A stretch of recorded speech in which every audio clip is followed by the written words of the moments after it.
Itinanggi ng Davao Regional Police Office ang impormasyong nakarating umano kay Davao City Mayor Baste Duterte na papasukin ng mga otoridad ang bahay ng kanyang ama.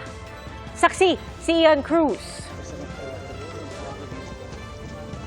Mag-aalas 11 ng gabi-kagabi nang dumating sa bahay ni dating Pangulong Rodrigo Duterte sa Davao City ang kanyang anak na si Mayor Baste Duterte.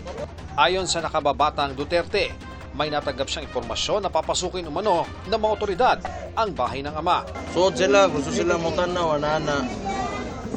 Na ko'y respeto sa trabaho sa polis. Ang problema diha, wa ko'y salig sa liderato nato karon. Importante gyud karon nakahibaw ta sa itong mga katungod.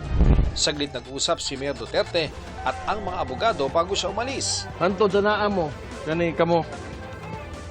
Musokol gyud hantod sa tumoy ani. Pagdamag nakabantay ang mga taga-suporta ng dating Pangulo sa labas ng bahay. Ang mga kapitbahay nag-alay rin ng dasal.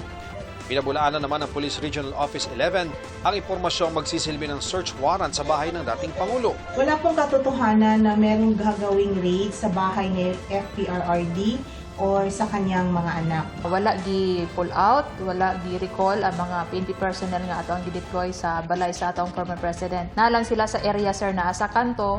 Ang isa pang anak ni dating Pangulong Duterte na si Kitty humingi ng suporta at dasal para sa kanyang ama.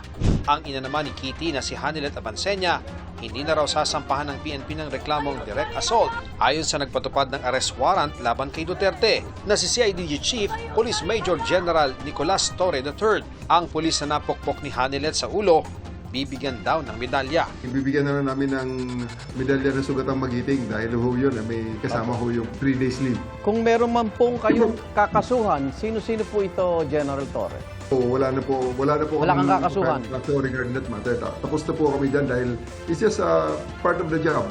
Hindi nakakasuhan si Hanilet po, hindi na. Not worth it. Tinext ko siya, so kineto niya sa akin. Okay, self-defense pala. Ayon sa CIDG, pag-iisipan pa kung itutuloy ang reklamong obstruction of justice laban kay dating Executive Secretary Salvador Mejaldea. Para sa GMA Integrated News, ako si Ian Cruz, ang inyong saksi. Mga kapuso, maging una sa saksi. Mag-subscribe sa GMA Integrated News sa YouTube para sa iba't ibang balita.